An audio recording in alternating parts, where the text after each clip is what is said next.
Hello learners, when you enter in your class, you use different teaching learning approaches, different methods to interact with your learners, to communicate to your learners the content which you want to present, to provide an opportunity to your learners to construct their ideas, to construct their meanings. And we broadly classify these approaches as learner-centered approach, teacher-centered approach, or group-centered approach. So in today's discussion, I'm basically going to talk about learner-centered approaches. What do you mean by learner-centered approaches? The approach where learner is at the center.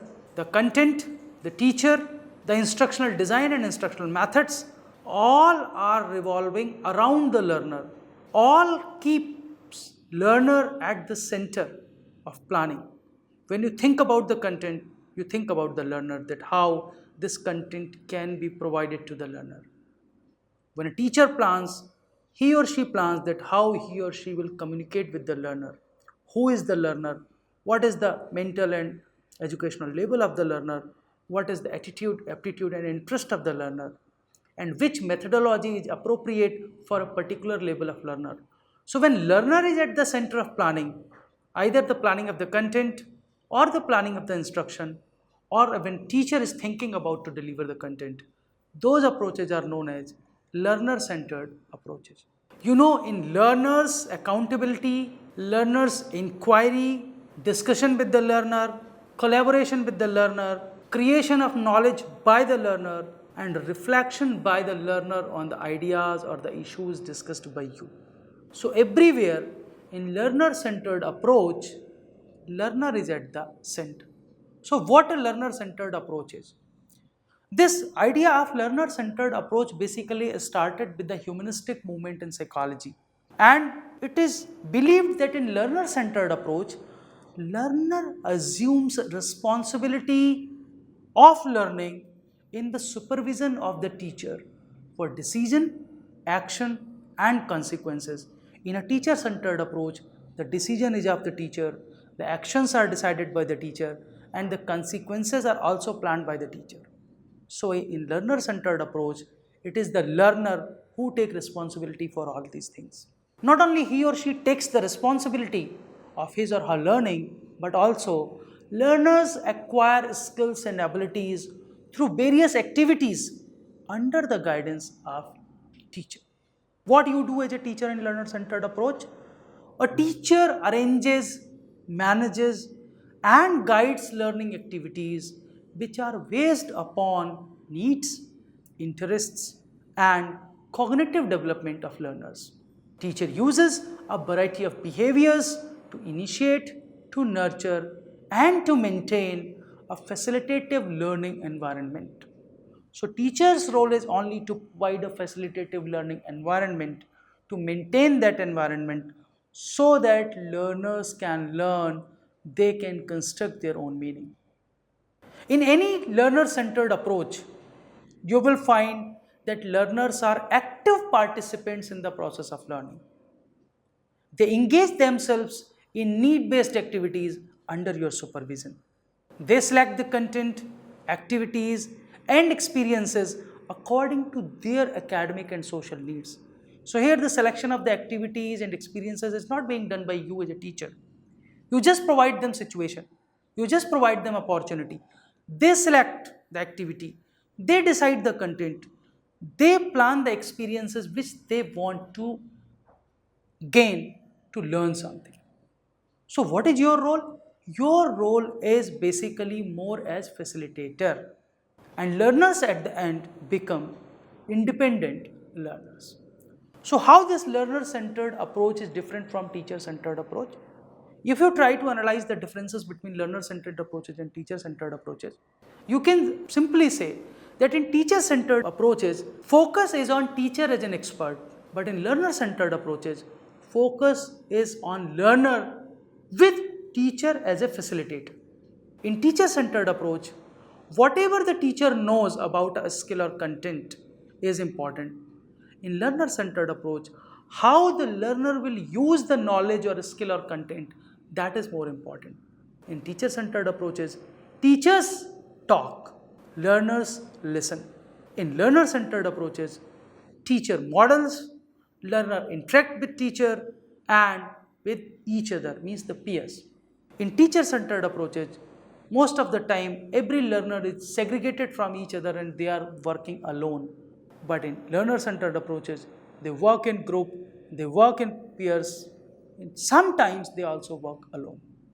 In teacher-centered approaches, it is the teacher who constantly monitor and corrects the learners at every step. But in learner-centered approach, learners work without constant monitoring and correction.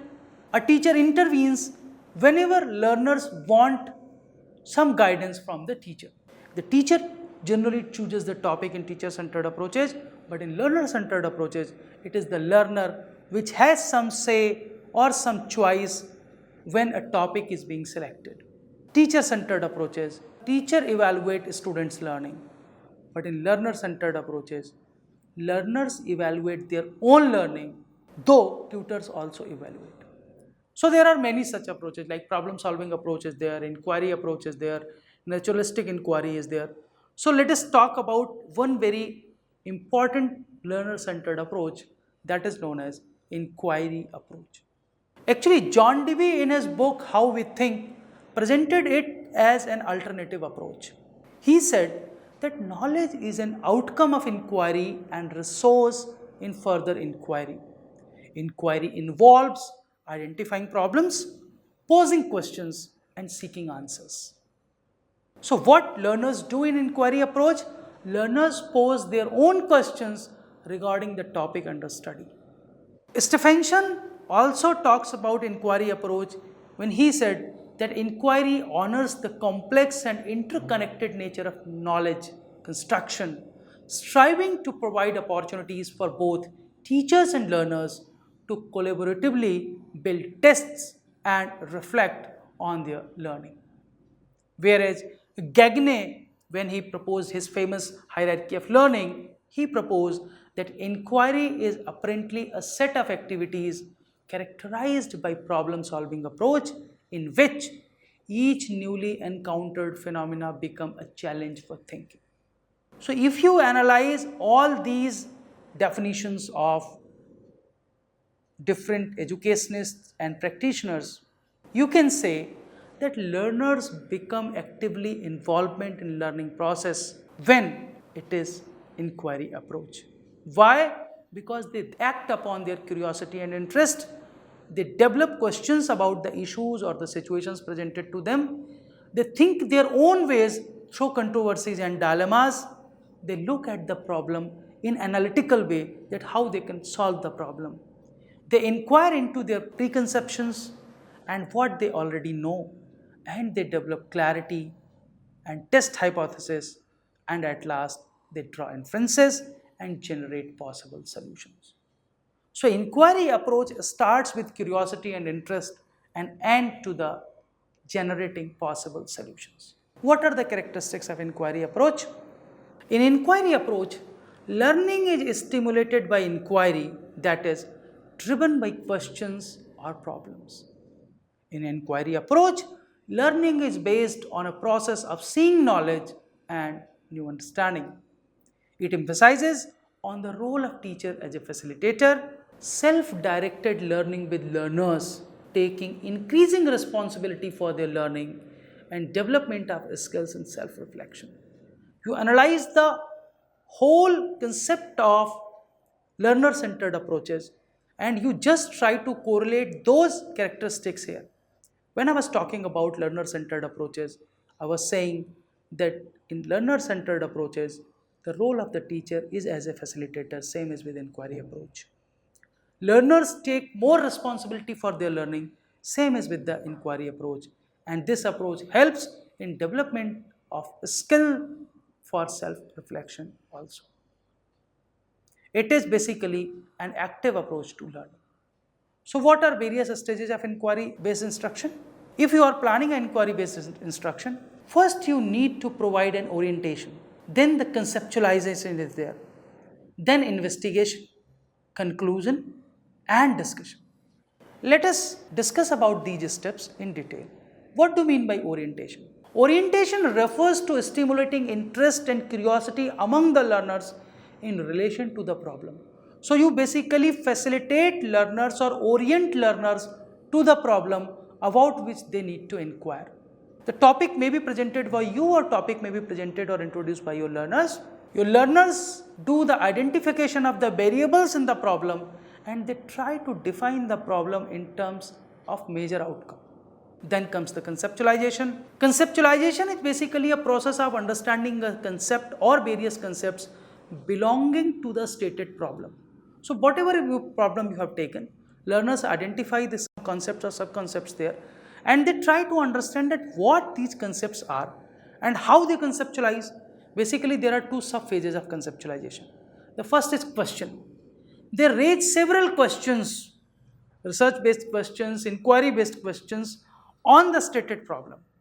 And to solve those questions, they form several tenable solutions related to that problem, which are testable, which are verifiable based on the available evidences with them.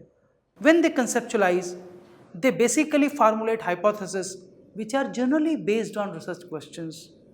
Both the questions and hypotheses are based on theoretical justifications and contain independent and dependent variables.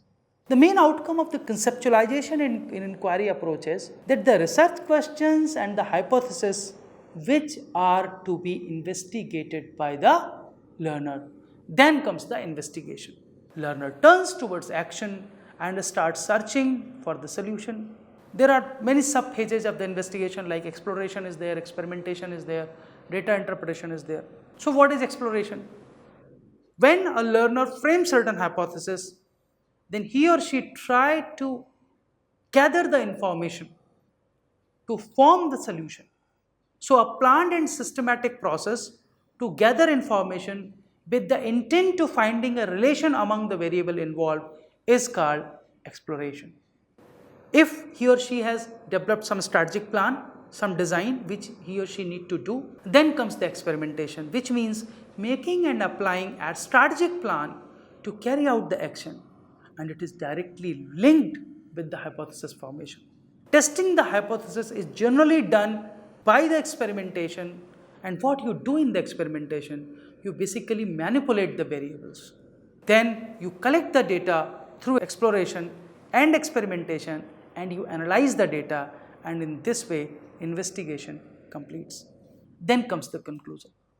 What you have got from your data. So learners address the original research question or hypothesis on the basis of data which they have collected, on the analysis of the data which they have gathered. So they considered that the data, whether it is supporting to the answer or it is giving the answer to the result of the study or it is not giving.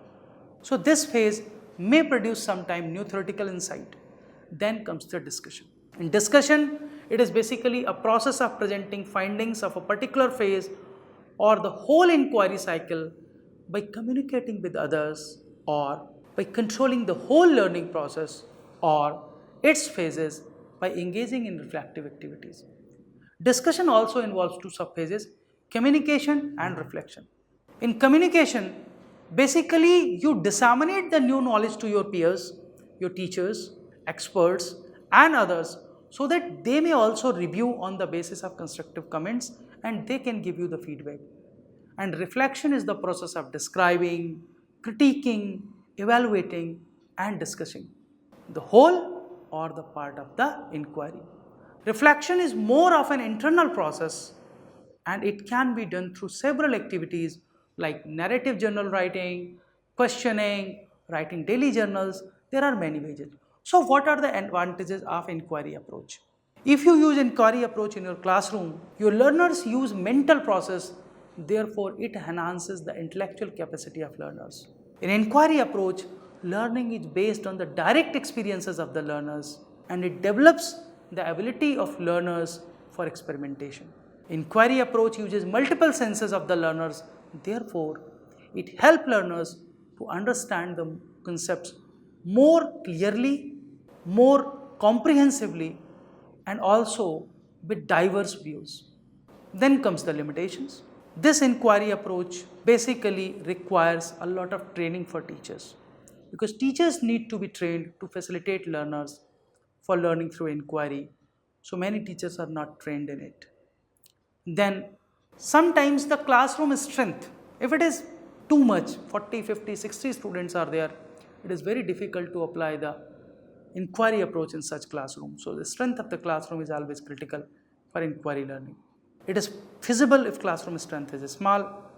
The school textbooks, which we basically use to teach to our students or our students read the books, they are not based on inquiry learning many times. So they are basically promoting the rote learning. Inquiry learning requires plenty of resources, but normally schools are short of resources. And some people believes that inquiry approach is very time consuming and it is based on a conceptual approach rather than examination oriented any practical approach. So with this I can say that inquiry approach is a very good learner centric approach. You may be a teacher of science, you may be a teacher of mathematics, you may be a teacher of social science, you may be a teacher of language, but this approach is beneficial for you. You develop the habit of inquiry in your learners. You facilitate them by creating certain situations where they can inquire about a problem. If problem is related to their daily life, their actual life, and it is an authentic problem, your learners will search for an authentic solution. And if learners are able to inquire about a problem and inquire about an authentic problem, and they are able to find out the authentic solution, your learning outcomes will be great and you will achieve all your goals which you have decided for learn. So with this, I must say that dear teachers, be ready, use inquiry approach in your classroom. Thank you very much.